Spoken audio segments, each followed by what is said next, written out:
Good morning, everybody. How are you today? Today I've brought you to the Museum of Brands, Packaging and Advertising here in London. I am here for the launch of a book called Collaborative Advantage.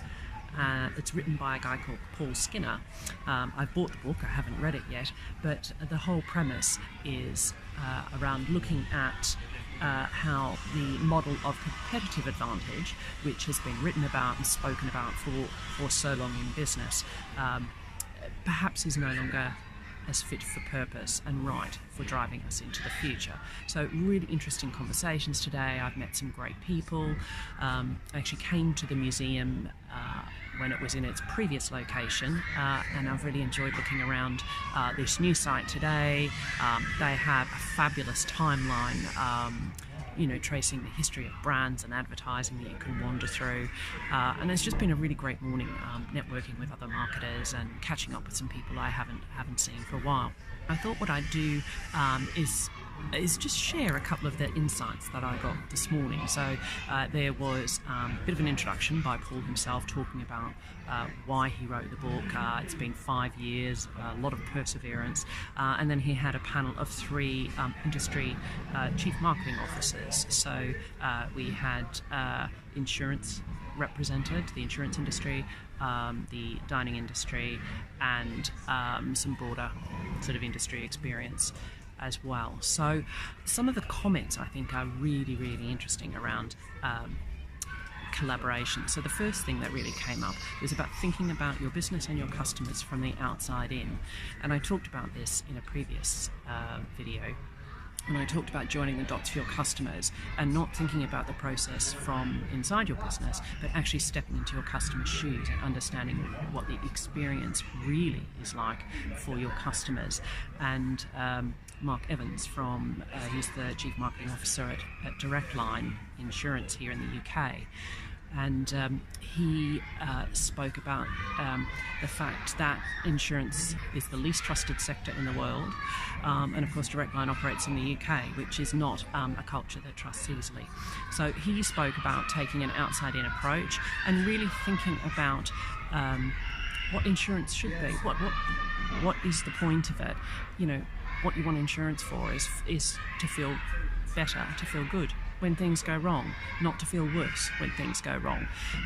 So he talked about creating a collaborative culture within Direct Line about being a fixer. So the idea is actually to fix the problems for the customer. It's not about their systems and their processes first. It's about what problem are we trying to solve for the customer.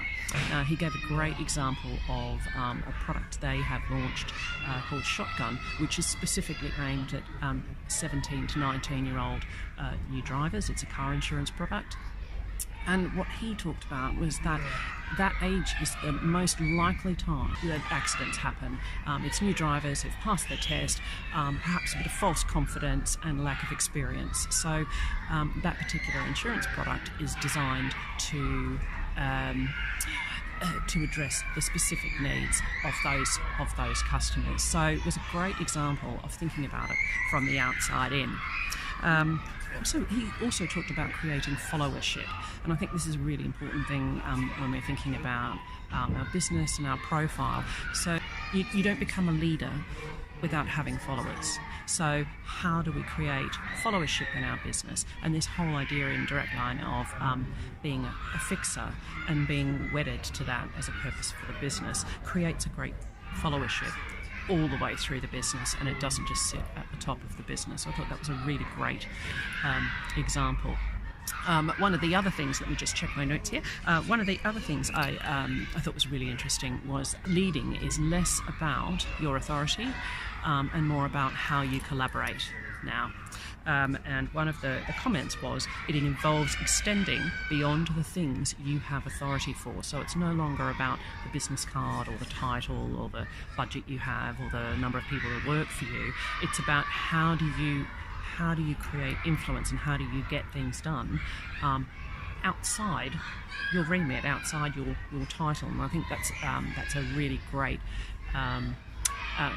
thing to think about in business. It's something I've always believed as a marketer. As a marketer, we do lots of things, but in a lot of cases we're not selling directly to customers, we're not actually making the product ourselves. So a marketer's role is essentially all about collaboration, and I think unless you build those great collaboration skills and be able to work across different parts of either a business or with different stakeholders outside your business to understand where all the benefit lies, it's really challenging to launch your products and get your services out and to really engage people in understanding your message.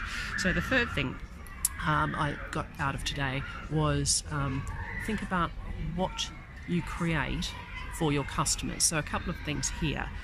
So if you think about what you create for your customers, that should become the galvanizing force for collaboration. So when you talk to people about your business, is there an opening to find out about what other people are doing, how you might collaborate together? I think the example of Victoria Fellows and I just having this conversation and sharing what we're interested in and what we're passionate about in business has led to sparking lots of ideas. Who knows where it will all go and all end up and what will emerge from it, but it's being in that space of exploring that. Also, the other thing is that collaborating, it takes perseverance. It doesn't just happen overnight. I talk about this a lot when I go into businesses to talk about collaboration, that it is about consistency, it's about integrity, it's about being who you say you are every time someone has contact with you. And that is what creates an environment of trust. And that allows you the freedom to collaborate rather than compete about the benefits you offer. There are some great examples in business, but they are hard to find. The book launch today is a sort of like a joint effort between a group called Pimp My Cause, which takes marketers who sort of are looking for work or interested in contributing, and allows them to work with charities and other causes and develop other skills that they might not necessarily develop in the corporate world. And the link that I have is with EMR, who is a specialist marketing recruiter, and they have created this collaboration with Pimp My Cause. And what they do is, as they're speaking to marketers who are looking for work, they also say to them, look, are you willing to enhance your skills and to do some other things? So I think that's a great example of collaborating for mutual benefit. There's no competing, and I've spoken to several marketers today who are doing work within the Pimp My Cause network, a little bit like the work I'm doing as a trustee at the school, bringing marketing experience and marketing skills and some of the marketing strategy thinking to businesses who might not otherwise have access to it.